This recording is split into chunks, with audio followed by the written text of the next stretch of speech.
Hello, Craig.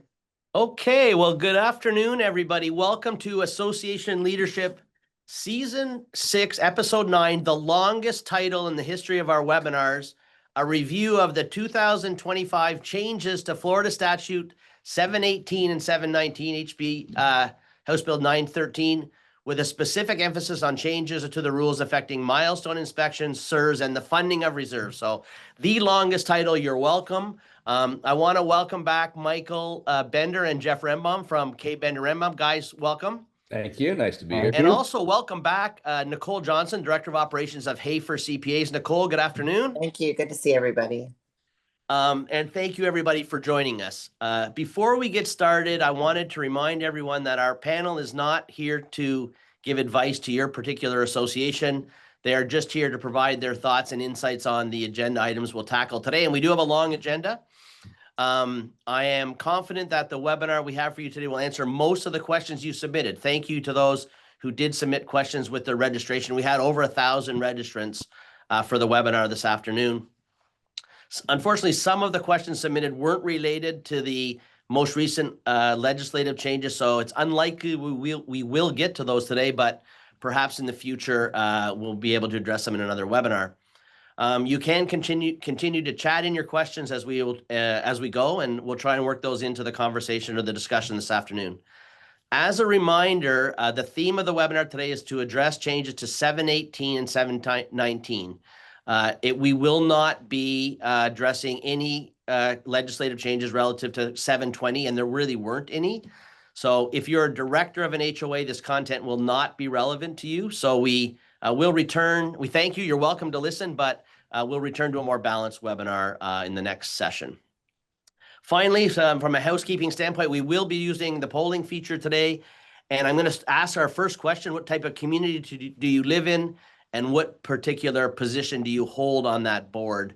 While you're doing that, let's just run through the agenda. We're going to go first from a legislative update standpoint, a general overview, and Michael and Jeff are going to take us through kind of the general items. We're going to quickly review the milestone inspection deadlines just to provide you a reminder. We're going to talk about the Structural Integrity Reserve Study, or SIRS, deadlines, which have changed. Then we're going to get into some very specific, almost granular discussion about reserves, specifically non-SIRS reserves. And then from a SIRS standpoint, which is the most substantial changes to the legislation, we're going to talk about the annual funding and how it's determined. We're going to talk about pooling. We're going to talk about the funding, the timing for funding of SIRS reserves. We're going to talk about alternative funding methods. And then finally, we're going to talk about the investment of reserve funds. And if we have time at the end, we'll answer some more questions. We do have the webinar always slotted for an hour. I think today, Jeff and Nicole and I have talked about not really running quickly through everything so that we can get more comprehensive, just have a more comprehensive discussion on some of the relevant topics. So we're not just going to blow through this. We may go a little over time. We'd love you to be able to stay around past the hour if you have that time. And we'll remind you that the webinar will be available on our website, www.castlegroup.com, under resources, under webinar series. So if you miss something or want to share this with someone else, please do so by visiting our website. Okay, so let's get to our, let's look at the poll question, the answer to the poll question first. Can you post that? So we do have some HOA board members around. You're welcome to stay. Please understand that we won't be really specifically addressing anything related to HOAs today. Condos, a whole bunch, mostly condos, and then a bunch of co-ops. We are going to, I'm going to get Michael to address the differences between co-ops and condos in his opening remarks.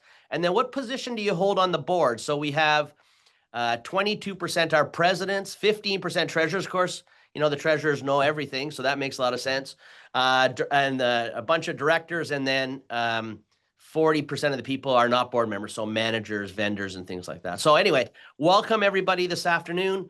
Michael, let's start with you. If you don't mind, first, of the changes made, which apply to both condos and co-ops, and then if you can address video conferencing, electronic voting, and membership board meetings, that'll kick us off this afternoon. Happy to. Hello, Craig, Jeff, Nicole. Hello, everybody. Thanks again to Castle for organizing this and inviting us to be a part of it. So where I'm going to open very quickly is to let you know, as Craig mentioned, we've got a lot of material to talk about. And the meat, as Craig has mentioned before, will be focusing on the milestone changes to the milestone inspection, the structural integrity reserve study, and other issues relating to reserves that were all in House Bill 913. And when we get to that part of the program, that will apply both to the condominium and the cooperative associations. The items that Jeff and I are going to jump into to open up the other, what we're calling general legislative changes, these impact right now only condominium associations. So, and as Craig mentioned, I'm going to start talking to you first about board and membership meetings and the video conferencing. This again is only, it was only amended into Chapter 718, your Condominium Act. So for the time being, what I'm going to be talking about, and then what Mr. Rembam will follow, will be applying the condominium only. All right, so they did offer a definition in 718 for video conferencing, which will apply to any real-time audio and video-based meeting. They have required video conferencing, which they are required now if you hold a meeting, but virtually, essentially, which is with video conferencing, your meeting notice must include a hyperlink, a phone number where someone who can call into the video conference, and must have an address of a physical location where members can attend in person. And I want to emphasize that. So the statutory changes have language that allow for board and member meetings to be conducted in person or virtually. That's actually verbatim in the statute. And it provides the DBPR with rulemaking authority over these meetings. And so they may come out with some rules that help further clarify. But there is very clear language within the statute now that says if you are holding a meeting virtually, the meeting notice must have a physical address where members can attend in person. So what this means effectively is there is no virtual only meetings. You can either do an all in-person meeting, or you can hold a board or membership meeting in a hybrid fashion where you can hold it virtually, but you also have an in-person physical location where anyone can choose to attend. No one may, but it has to be available. It has to be within the notice. Okay. One curious requirement for a member meeting is annual member meetings. They did add language that requires a quorum of the board to be present in person at an annual member meeting. If what, Mike? I'm sorry? If the meeting is held electronically? No. There is a requirement if there is there's a specific requirement regarding an annual member meeting that a quorum of the board must attend in person. This is a bit of a head scratcher for us in the industry, all of us on this Zoom for you and others, because a member meeting is just that. It doesn't even require any board members to be in attendance for there to actually have quorum for a member meeting. But it's unclear if you don't have a quorum of the board in person, how that impacts the ability to hold that member meeting. In particular, if the primary business of that member meeting is an election, and you still have 20% of the owners submitting valid ballots in some way, voting electronically or in person. But that is a current requirement, so you're going to want to follow up with your council. And if you have any questions about that, but board members a quorum of your board is supposed to be present in person at a member meeting. And obviously, if it's an all in-person meeting, you'd be okay. But Jeff, I think to your point, what you're saying is if you're doing it in a hybrid fashion. Correct. If it's an all in-person meeting, it doesn't seem to apply. But if it's a hybrid fashion, they're wanting a quorum of the board to be present in person. It makes you wonder what they were thinking of. Yeah, it is a bit confusing. That is only for the annual member meeting. It's not referring to a special member meeting. It's not, but it's just there. In-person member meetings must be held within 15 miles of your location or in the same county where your association is located. If you are having a meeting that is virtual, again, it'd be a hybrid meeting because you have to have it in a physical location. But if you're holding a virtual meeting at all, you must record the virtual meeting.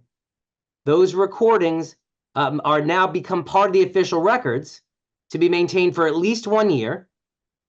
And you have to now, if you have a mandatory website requirement, either the link or the actual recording needs to be up on that website. Quick reminder, as of today, associations with 150 or more units, you should have a website in place. But as of January 1 of 2026, which is only about 6 months away, that number goes from 150 to 25. So if you are a condominium association with 25 or more units, and you don't have a website up now in compliant with Chapter 718, you should be working on it, because as of January 1, your association should have a website that is compliant with Florida statutes. And if you are doing virtual hybrid meetings, they need to be recorded, and those need to be up on your website as well as accessible as part of your official records. For 1 year, Michael, is that what I read? For 1 year? At least 1 year is what it At says. least 1 year. And that can affect some associations who've already adopted rules governing how long they keep the recordings of their meetings. Many associations keep the recording and then delete it after the minutes are transposed and have that in their rules and such. So they're going to have to look at that issue. Correct. That the ability to now say record it just for transcribing purposes and then delete it, which was completely within the Florida Administrative Code, in fact, is now no longer. The statute would supersede that, and you need to retain those recordings on your official records and your website for at least 12 months. Michael, can I just ask one question on clarification? A lot of people use Zoom for video conferencing. That's an easy one, but there are other video conferencing platforms. It doesn't matter what platform you use. If you video conference, you have to post the link. Correct. Okay. Virtual video conference is any real-time audio and video-based meeting. Okay, perfect. Okay, that's how they've defined it in 718-103 now. Even audio recording only, Michael? It's the way that the definition as I read it was real-time audio and video-based meeting. Well, Good to know. The last item I'll mention with regard to board and membership meetings, and again, guys, this is a summary. There's a lot of information just in this summary, but I urge you to obviously review. We've recently put out a KBNRM's roundup article that highlighted some of these. We encourage you to read that over as well. But do know that if you are holding a meeting that has a virtual aspect, the change in the statute also provided that electronic voting would be permitted for virtual meetings. Now, board members attending board meetings, either by a speakerphone and/or virtually, have always been considered part of the quorum and able to vote that way. If you're holding a membership meeting that is hybrid, because again, only hybrid, no more all virtual, what the statute says is electronic voting in accordance with section 718.128 of the Florida statutes is permitted for virtual meetings. And just so quick clarification, Craig, 718.128 is the electronic voting statute. That's where you have a third party that creates a portal and people and the board adopts a resolution. And that's my next topic, so I'm gonna jump into it. And it's done in accordance with the statute. It is with a link, with an email that is verified and sent to the, and it's all in a way that is done in accordance with statute and accordance with board resolution and in a uniform, still in a uniform manner. The concern I have with them adding this provision, electronic voting is permitted in accordance with 718.128 for virtual meetings, is the situation where association through their board has not yet adopted electronic voting in accordance with 718.128. So I'm not quite sure how, if you don't have e-voting where you've allowed owners to opt in and you have email and that kind of, how they can vote electronically at that point under the statute. So we'll put a pin in that as I get to the next section, which is electronic voting. And electronic voting in accordance with Florida statutes, which I just talked about, in this case, again, it only applies in the condominium world right now, 718.128, even though e-voting is available in the co-op and the HOA, this is just for 718, the change that if if you as a condominium association do not offer electronic voting through this third-party portal, now 25% of the membership can petition the board to adopt it and adopt an electronic voting system for the next scheduled election. If the petition is received within 180 days of the last scheduled annual meeting, is how the statute reads. Okay, if the board gets the petition of at least 25% of the members, the statute requires within 21 days, the board must hold a meeting, and that's now a 48-hour posted notice and agenda. They eliminate, one good thing they did was eliminate the 14-day notice requirement for the board adopting a resolution. So they got rid of that. That's a positive. Now, but if you get a petition, 25% of members or more say, hey, we want electronic voting as an option here, the board must notice a meeting, 48-hour posted notice and agenda within 21 days of receipt of that petition and adopt that resolution for the next scheduled election. Straightforward. The clear effort here is to encourage all associations, in this case, all condominium associations, to have electronic voting as an option.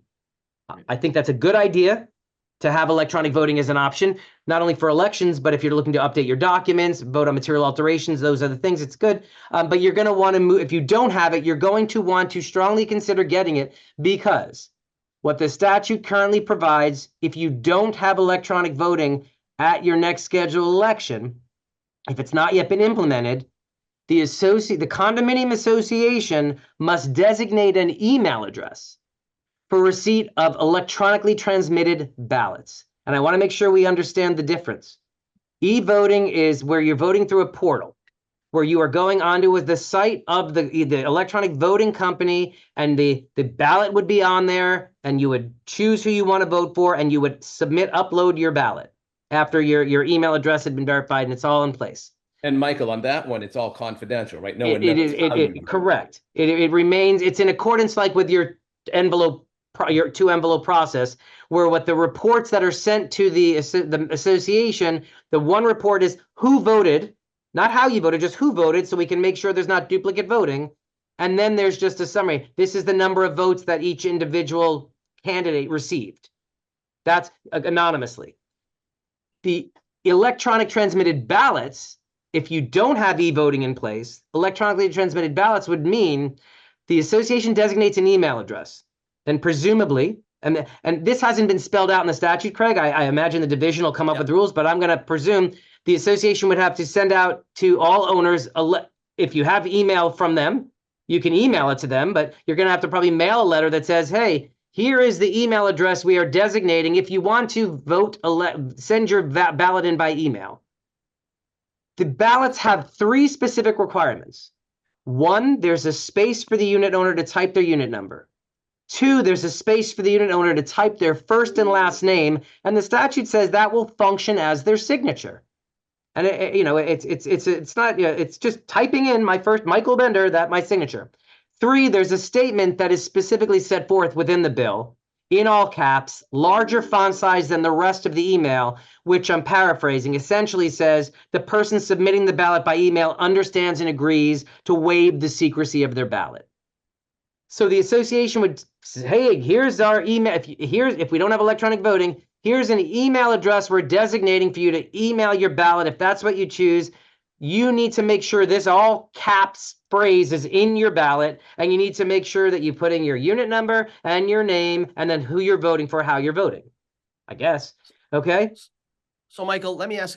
I'm a little confused. So if I as a board have voted to allow e-voting, I don't need to do anything right now. If the association already has electronic voting as an option, none of this that I've just discussed applies. Okay, so now I don't. Then I have to do this, or I only have to do it to the extent I get petitioned by the owners to accept e-ballots? No, but my understanding is if you don't have electronic voting, if it's not been implemented, either the board voluntarily goes forward on its own, or they're, quote, forced to because 25% of the owners mandate it. Okay, so if electronic voting has not been implemented, you need this designated email address. Sorry. If less than 25% of the people, no one petitions me to have e-voting, I don't have it from a board resolution, do I still have to give the email address? As I understand the way they wrote the statute, if electronic voting has not been implemented, then the association must designate an email address. It's not. Okay, so they do have to regardless then. The Yeah, statute's and now again, requiring that. well, Okay. yeah, that's Fair. that's how I read the statute. I think, Jeff, you read Yeah. it the same way. Same way, and everyone's going to know how you voted. So just bear Yeah. that in mind, everybody out there. If you're using this type of system and they designate that email address, everyone knows how you voted. Well, right, and you are waiving your right to secrecy. Right. Wow. The concern, Craig, obviously, is there's been a lot of efforts over the last few years up in Tallahassee to address what they apparently perceive as a rampant fraud in elections and community associations. And so I am struggling to understand how this particular new requirement to allow for electronically transmitted ballots will not further exacerbate the potential for fraud, or at least raise implications.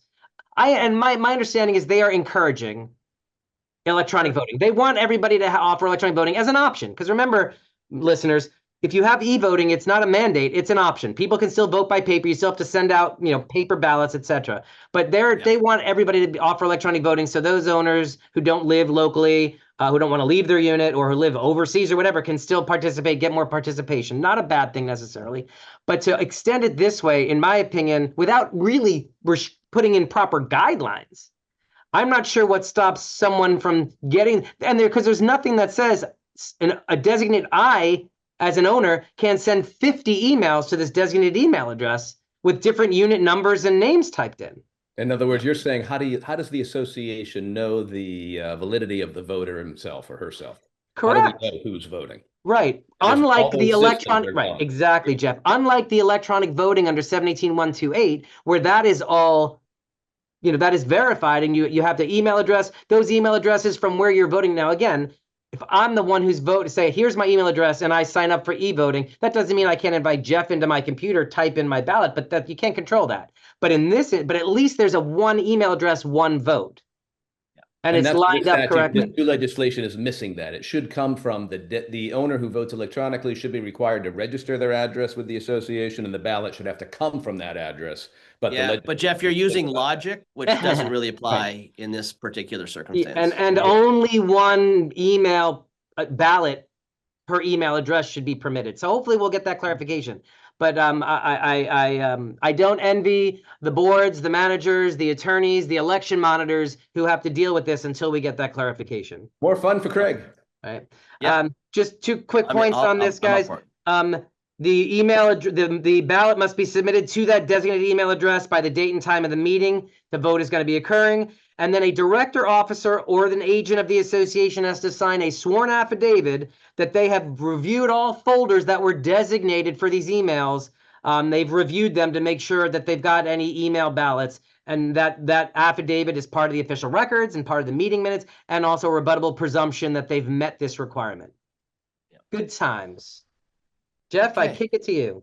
I think you used all my time. Jeff, you're going to talk about association registration with DPBR, insurance appraisals, and then our brand new 115% rule, because that was crystal clear to everybody before they made changes to it. So you can take us through those new guidelines. Be a little bit different now, for sure. Remember, everybody, today's intent is not to do a complete legislative update. I'm sure Castle and I know our law firm will be doing those in the very near future, where we go into myopic detail on all the legislation. We're just covering high points today with that emphasis on the Milestone and Sears coming up. I will keep this for about 5 minutes or so we can jump into the meat of the matter. Also, perfect. On the K. Bender Rembaum website, hopefully, maybe by the end of today, certainly by the end of the week, our 2025 legislative update detailing House Bill 913 with all of its intricacies will be available for download. Craig, we can give that to you, and you guys can have that for your individuals as well if you want to put it up there, but it'll certainly be at kbrlegal.com, kbrlegal.com. And again, hopefully by the end of today, and if not, then sometime tomorrow. So we're going to talk about creating an online account with the division by October 1st, 2025. All condominium associations in the great state of Florida must create and maintain an online account with the division and provide the information they're requesting They can't request information more than once per year, which is good. And if they're going to make changes and require new information, they have to give a 45-day notice. It is very perfunctory, folks. It is very easy. It's the name of the association, the address, the number of condominium buildings, the number of units. Sometimes they may request a copy of the Structural Integrity Reserve Study. They also want to probe into your assessment regime, the amount of the assessments and special assessments, including reserve numbers, the purpose of those assessments and special assessments, and then the name of the bank where the association maintains its financial accounts. That is relatively simple stuff. You just got to make sure that you do it so you remain in compliance with that. And again, this is condominium only. It is not cooperative, as Michael alluded to earlier. And then, Craig, I think you wanted me to jump into insurance appraisals, which is interesting subject matter for sure. We have some interesting language from the legislature. Adequate insurance coverage may be based on a full insurable value replacement cost determined by the insurance appraisal, which must be determined at least once every 3 years. Remember that when you're purchasing insurance, the board is required to use its best efforts in the acquisition of that insurance. So even though the legislation says adequate insurance coverage may be based, used to say must be based, now it says may be based. Fine. But if you don't at least insure for the replacement value of your building and you're able to rebuild those improvements, is that really evidence of using your best efforts to acquire the insurance for the association? And we have some other ways in which multi-condominiums can insure themselves. We have new ways of putting insurance groups together with different associations that I'm sure some will take advantage of. That is not the subject for today. It would take too long to go into that. Maybe that'll be a future presentation that we do, and we bring in someone from the insurance world to further talk about that, and we'll have a little more information about that in the detailed outline. Now, we have a really new wonky requirement, right? And I think Michael covered one just a few minutes ago with the electronic ballot. Makes you wonder, the cerebral propensity of a lobotomized angleworm. Sometimes I think that is how we can describe the Florida legislature. I mean that tongue-in-cheek only. No offense to any legislator. Thanks for the great job you're doing. Just wish you'd spend a little more time having us association lawyers review this stuff before you go to final and print on it. Michael's up there. Michael, how often are you up in Tallahassee every year? 6, 8 times trying to correct this stuff, right? And he makes good progress with it, but clearly legislature could benefit from consulting Michael a little bit more. So the 115% rule. If the board proposes in its annual budget a budget that is going to increase 115% over the prior year, then the board is now obligated to present a substitute budget and provide an opportunity for the members to vote on it. The issue here, we're going to talk about two things. One, how do the members vote at a board meeting? They don't have no power to vote at a board meeting. So one of several methods can be used to clear that hurdle. And then we have to talk about what's excluded in the 115%. Let's talk about first how the members, you have this budget, it exceeds 115%, including the exclusions we're going to talk about in just a moment. So the board opens the board meeting. Well, before the board can adopt the budget they want to, they have to present the opportunity to the membership. The board can then go through the alternative budget. You could recess that board meeting, and you can, in fact, dual notice, if you will, a member meeting and board meeting to occur together. You can have that membership meeting before the board meeting. There's lots of ways to slice and dice, but you want to make sure that when the members have the opportunity to vote, it is at a members meeting. However you want to accomplish that, work with your association's lawyer. Lots of ways to do it, but I wouldn't necessarily give the members the right to vote at the quote unquote board budget meeting. So you're going to have a members meeting for that. There's a couple different ways to notice that meeting. Start your board meeting, recess it, go into the members meeting, come out of the members meeting, resume your board meeting, or you could actually end the board meeting, have your members meeting, and then have a second board meeting noticed. So lots of little ways to do it. Really depends on the culture of that association, what's going to work. But the nice thing about this is it's not just 115%, because you have to exclude certain expenditures to see if the budget actually is greater than 115% over the prior year. You're going to exclude reserves for repair and replacement of the condominium property. You're going to exclude the structural integrity reserves, and most importantly, you're going to exclude the insurance premiums. All right, so that's how you calculate the 115%. Those are the high points on these three subjects, Craig: the registration requirements, the insurance appraisals, the new 115% budget rule. If you don't have that quorum at the special members meeting and the substitute budget is not adopted, then the annual budget proposed by the board is free and clear to then be adopted. Okay, so I think the process for our listeners are, first, you're going to do your new proposed budget for 26. Then you're going to exclude these three items, which are basically reserves, non-recurring one-time items, and insurance. You're going to determine if that is 115% or more of last year's budget. If it is, then you have to prepare another budget taking out discretionary expenses. Nicole, can you give us a couple of examples of kind of discretionary expenses that might get excluded in that part of the process? Absolutely. I mean, I went through budgets that we did last year, and there's not many discretionary items in a budget. So we were talking about it, and the only thing I would see is possibly like a contingency line item, because that's really like a catch-all. But other than that, most of them apply to like common areas that have to be done. Even though it's not a priority, it's still a requirement that they need to do that work. So for me, I only see contingency that I feel that would be really a discretionary area. I think that's what we agree. I kind of had social events in there as well, potentially, Right. But guys, there's not a whole bunch of stuff that's going to affect this. And then you have to go through the process of giving the owners the time to vote. And I think that's where you're going to have to lean on your partners, lean on your attorney, get that notice right, get the voting system set up properly, make sure that you've properly constituted a membership meeting to accept that vote and all of those types of things. So, but I will tell you, it's a lot of pomp and circumstance. This rarely happens in our world, especially if you include insurance. If you had left in insurance, it happens all the time. Once you exclude insurance, we're talking, this is going to, in my lifetime, I've never seen a budget challenge because of the old 115% rule, and I wouldn't expect to see a whole bunch challenge on the new 115% rule. Exactly. So we've spent enough time on the 115%. If Done. you run into that situation, talk to your association's lawyer. Let's get into the meat of the matter. Yeah, and just as a reminder, what Mike and Jeff just went through applies to 718 only, not 719, not co-ops. This next section on the SIRS, reserves, and inspections does apply to co-ops. So as we jump into that, if you can post poll question number 2, Julie, as part of your, is your association required to complete a milestone inspection, number 1, and 2, if yes, have you completed it? And the second item on the agenda here that we're going to go through is just the milestone inspection and related services. Guys, if I read it properly, and I read 191 pages and it became very blurry as I got to the end, but no changes in the deadlines for milestone inspections. Do I have that right? Almost.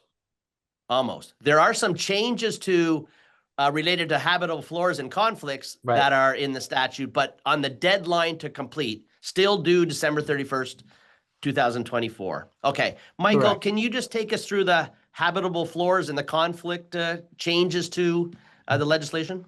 I will do it as you requested very briefly. Yeah, they with regard to the milestone inspections, the inspection criteria was revised to clarify that it's now 3 habitable stories or higher, and the habitable is based on the definition set forth in the Florida Building Code. The big question comes up, is a garage considered then a floor? And that is my interpretation, is the garage would not be. You should confirm with your legal counsel. You can speak to the authority having jurisdiction, confirm that as well. But habitable, the intent seemed to be to make clear that a habitable story would not include that garage floor. So then a 4-story building, and the first story is the parking garage. 4-story building, first story is parking garage, wouldn't be affected because of Would not be affected. It would still apply clearance. because you have 3 residential stories in Yeah, that example. yeah. Yes. Then the other item they added, and this actually is also we'll talk about when we get to the SIRS, is the conflict prohibitions and written disclosure requirements. And so if a professional is bidding to perform on the milestone inspection, they have to disclose their intent to bid in. They have to disclose an architect or engineer bidding for milestone inspection must disclose in writing to the association their intent to bid on any services that are related to any maintenance, repair, replacement that might be recommended by that milestone inspection. And conversely, any design professional or licensed contractor that's bidding for work that was that recommended by the milestone inspection, they may not have a direct or indirect interest or be related to a person having such interest in a firm that provided the milestone without prior written disclosure to the association. These conflict prohibitions written disclosures are required. If they provide written disclosures and the board is okay and moves forward, that's fine. What they're saying, what the intent of the statute here is to say, if these professionals don't provide these disclosures, then the contract is voidable and terminates when the association sends written termination notice. It also could subject the professional to discipline by their profession. So that's what those disclosure requirements included. Excellent. Okay, let's post the results and see how our audience is doing with respect to the completion of their milestone inspections. 72% of those listening and have completed their milestone inspection. So you all pass.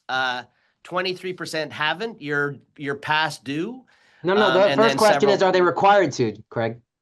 Yeah, that's true. If you're required, well, that is if you're, so I'm sorry, you're required to do it. If you completed it, same number though, 78% yes, 16% no. So I would have thought maybe a little higher than that. Our experience and our client base is a little higher than that, but if you've made a good faith, there were some concerns about the industry being able to get them done in time. And so I think we've always held that if you've made a good faith attempt you've got a contract to do it and you're waiting for it, you probably are going to have a good argument if the DPBR comes after you, but very important to get those done. Yes, because the DBPR now has jurisdiction to investigate if you haven't. Yeah, good. Okay, thanks, Michael. Okay, let's go to the next one, which is the Sears deadline. And then let's just quickly post, Julie, poll question number 3. Have you completed your SIRS? And then while you're answering that question, there was a new deadline for completion of your first SIRS, which is now December 31st, 2025, the old deadline being 24. So if you didn't get it, you kind of get a get out of jail free card for the associations that did not have it done yet. You do get another year. So that is good news. And I think that is, again, a response mostly to the market. And this is where I think the legislature probably got it right in that this wasn't because people didn't want to do it. This was because the market couldn't get them all done is how I kind of feel about that. But as you, so it is December 31st, 2025. And now we're going to get into the real implications of that particular change. Can you post the results if you don't mind, Julie, just so we can see? There we go. Over 80% of those that were required to do a SIRS are done. So that's fantastic. I think progress for our industry in terms of really taking this issue seriously. So congratulations for those of you that have it done. Okay, before we get into the SIRS, Michael, on the non-SIRS reserves, one change to the threshold for items to be considered for reserves. Can you just quickly take us through that? Oh, you're the 10,000 to 25,000, you mean? Yeah. Yeah, that actually applies to all reserves as well. The structural integrity as well as the non-SIRS. And again, if you're also a 2-story or lower that does not have a SIRS requirement, you still have a reserve obligation. And what Craig is referring to is the catch-all, which was any maintenance item. Jeff, help me out. The word is not hitting me. They increased the limit from 10,000 to 25,000 for any item that's not specifically referenced, but will cost in excess of 25,000 to address. It's not your standard maintenance. It's the long term. Right. It's a one-time maintenance, repair, replacement, typical reserve. So it was 10,000, but now they increased that to 25,000 plus inflation. Plus inflation, so every year. Correct. I think that's important as people are looking through their reserve studies by the engineers, because they use that 10,000 threshold. Sometimes they have a lower threshold, and that can drive a substantial change in your required reserve contribution. So as you're working with your reserve professional, these are the types of things you want to make sure you're having a look at, because the 10,000s add up. You know, normally we consider those maintenance items as opposed to repair, like really replacement items. So That's I still important. think it's low, Craig, personally. I Yeah. think 25,000 is a very low number to start. It still is low. 10 was absurd. 25 is low. It is. You know, It could still be hopefully, higher. well, it's It's going to go up right. 3% If a it's year. a- So in they do 2080, call it'll it- be 100 grand. They call So it it'll be good. a deferred maintenance expense or replacement cost is how they There you define it. go. Deferred maintenance expense replacement cost in excess of now of 25,000. And as a reminder to our Or the in- listeners. yeah. Sorry, Michael. No, I should say, or the inflation adjusted amount determined by the division. Division has a lot of work from this bill. And no additional resources, as I They understand haven't even it. So approved the board member continuing education courses yet, let alone adopting new inflationary standards. and just as a reminder to everybody, these are non-SERS reserves. They still can be reduced or waived by a vote of, I think it's a majority of the unit owners now, right? That's a change. Majority of all unit owners. voting interests. All voting interests. So that is still some flexibility the boards have with respect to their non-SERS reserves. Yes. Now we're going to get into SERS reserves, and it gets tricky. And I'm going to wake Nicole from her slumber and ask her to, from a determination of what your SERS reserve required funding is. Nicole, can you outline the new guidance with respect to determining that amount, if you don't mind? Sure. So there's actually a few ways. There's actually the fully funding, which is where they come in and they're actually fully funding every line item for each item. So if they're in the pooling method, they would actually have to redo the schedule every year based on what expenses they did. Then there's also the threshold funding, which a lot of associations kind of fall into more the threshold, which is a higher percentage than the baseline, but then it's lower than the fully funding. And then there's the baseline funding, which many associations are actually going for. It's a riskier way of funding. It basically says you can never go below zero, but there is no cushion in the baseline funding. So basically, if you have an item that comes due earlier, or you have something that costs more, you have no cushion in the baseline. So you're going to end up eventually possibly special assessing the owners